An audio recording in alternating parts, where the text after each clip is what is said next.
係咁就首先我自我介紹先啦。咁我叫翻實實，係咁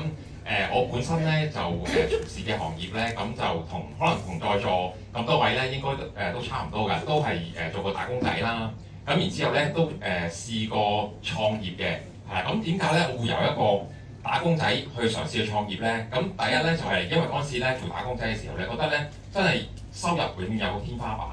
係咁同埋咧真係錢唔夠使嘅。咁當時咧嗰個年代咧，香港啲樓咧都仲係好貴㗎嘛，咁所以咧就覺得喂真係唔掂啊！如果淨係靠打工嘅收入咧，生活咧即係可能你供完層樓咧，基本上咧生活都好吃力。咁所以咧當時都試過去創業啦。咁嗰陣時咧去做咩行業咧？創業咁當時我亦都睇到嗰個風口啊，就係呢個網購嘅趨勢，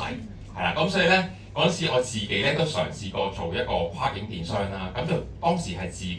去興建網站啦，跟住然之後咧搜羅一啲貨品咧賣去歐美市場嘅。咁但係當時都面對好多嘅困難，因為咧首先產品真係唔會有好似艾多美呢啲咁優質嘅產品，咁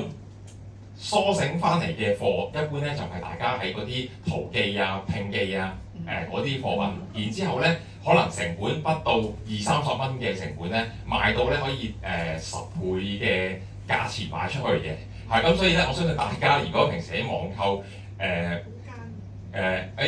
冇辦法啦，你話我聽到人話好奸，係啦，無良商人係啦，好對抱歉嘅，係啦，因為當時仲未認識艾多美，咁所以唯有用呢個方法。如果唔係咧，係基本上係必定生存唔到嘅，係啦。咁奈何咧，雖然咧大家聽哇真係好暴利啊，即係肯定賺好多啦咁樣，但係可以話俾大家聽，如果咧你自己去真係咧做網購嘅話咧，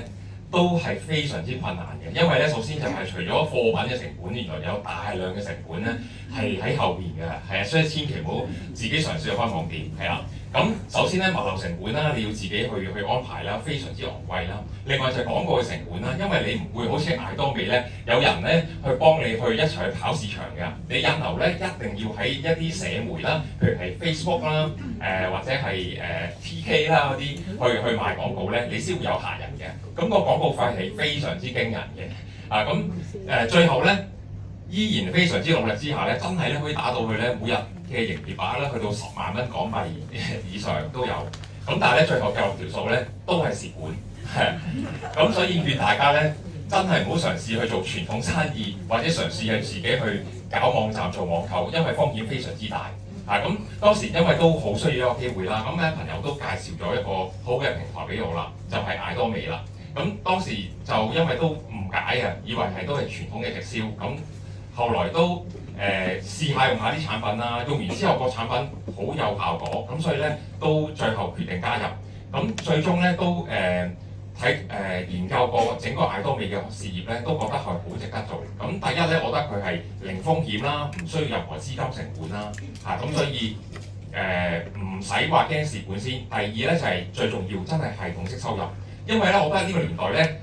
被動收入係非常之重要嘅。因為如果你永遠做一啲一次性嘅買賣咧，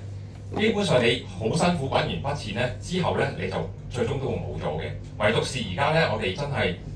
尤其是要預備退休、預備養老咧，如果你冇被動收入咧，冇系統式收入咧，真係好難去生活。咁我亦都分析咗好多唔同行業嘅事業啦，最終我都係唯有見到艾多美真係可以俾我哋一個系統式收入。咁所以咧，大家如果未試過出邊嘅嘢，真係唔使再浪費時間，